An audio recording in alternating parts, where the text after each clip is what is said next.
Hello friends, आप सभी का स्वागत है मेरे YouTube channel audio book by छोटे पर।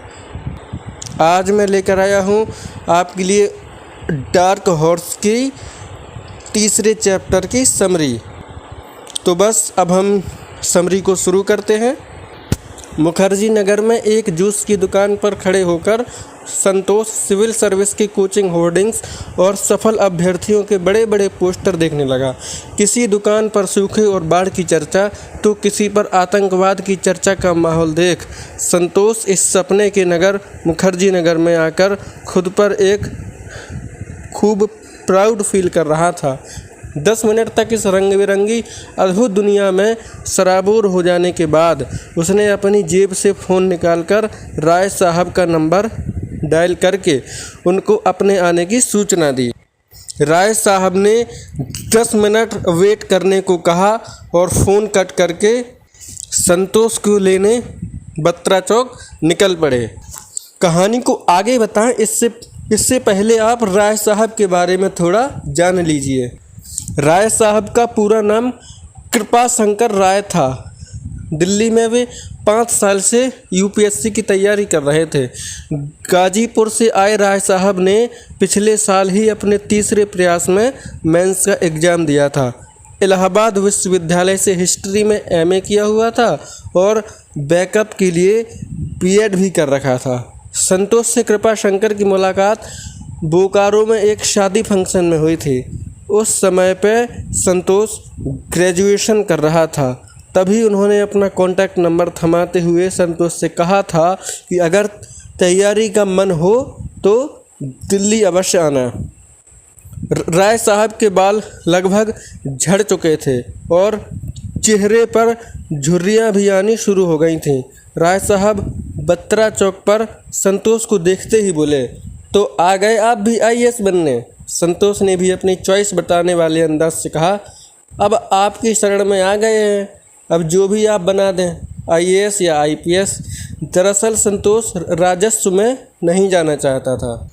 थोड़ी सी बातचीत करके राय साहब ने कहा, चलें रूम पर। संतोष बोला, बिल्कुल, चलिए देखें आपका महल।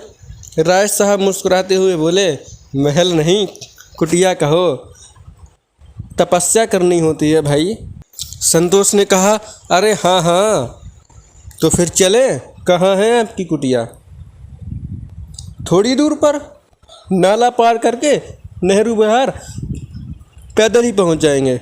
नाला शब्द सुनते ही संतोष ने अपनी नाक सिकोड़ी।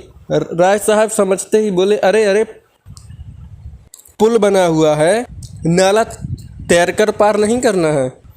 और फिर दोनों हंस पड़े।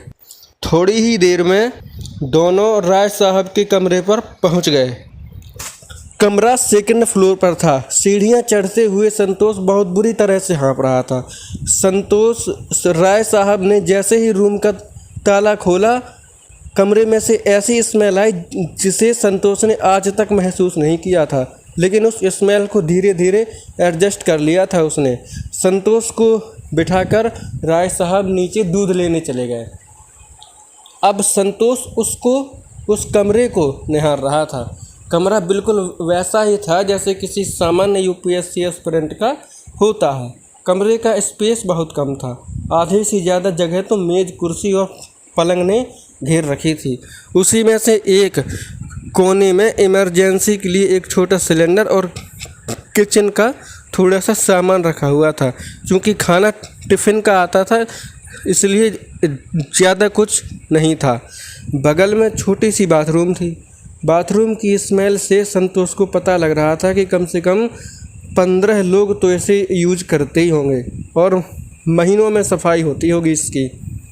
बाथरूम के बाहर एक वॉश बेसिन था जिसमें पान की पीक अटी पड़ी थी।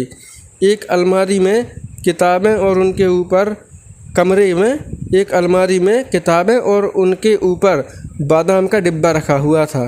दीवारों पर देश और दुनिया के मानचित्र चिपके हुए थे जिन पर हरे लाल रंग की स्केच से कुछ विशेष स्थानों पर गोले किए गए थे।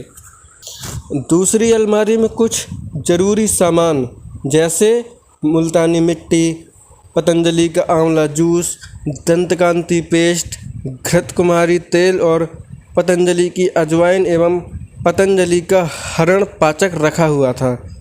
पतंजलि के इतने सारे प्रोडक्ट देखकर कोई भी कह सकता था कि ज़रूर यूपीएससी का पतंजलि के साथ कोई गहरा नाता है। दीवार पर एक तरफ माँ काली और हनुमान जी की तस्वीरें ब्लैक टेप के सहारे चिपकी थीं। पलंग के सिरहाने 15-20 पेज में लिखकर यूपीएससी के सिलेबस को साटा गया था। 25 गज का पूरा कमरा ऐसे लग रहा था जैसे यह कोई पहाड़ी दवाखाना वाले वैद्य का तंबू हो। संतोष ने सोचा, यार वाकई तपस्या करते हैं यहाँ लोग। तीसरा चैप्टर यहीं पर समाप्त हुआ। अब हम अगली वीडियो में मिलेंगे। इसके पहले मैं आपको बताऊं कि मैंने इससे पहले की जो भी वीडियो रही हैं, चैप्टर 1 की समरी, चैप्टर 2 की समरी और उसकी किताब की भूमिका, ये मैंने इसकी लिंक नीचे डिस्क्रिप्शन में दे दी है। अगर आप फर्स्ट चैप्टर और सेकंड चैप्टर की भी समरी सुनना चाहते हो तो उसकी लिंक भी मैंने नीचे डिस्क्रिप्शन में दी है, वहाँ पर जाकर आप सुन सकते हैं। इसी तरह आप अगर किताबों के शौकीन हैं और किताबें सुनना और पढ़ना पसंद करते हैं तो आप इस चैनल को ज़रूर सब्सक्राइब करें। इससे आपको डार्क हॉर्स की जो आगे चैप्टर की समरीज आने वाली हैं उसके बारे में आपको पता चलता रहेगा। बेल आइकन प्रेस कर दें तो इससे आपको सब कुछ पता चलता रहेगा। और जो आगे वीडियो आएंगी और भी किताबें जो आने वाली हैं इस पर, तो आप उनको भी सुन सकेंगे। धन्यवाद।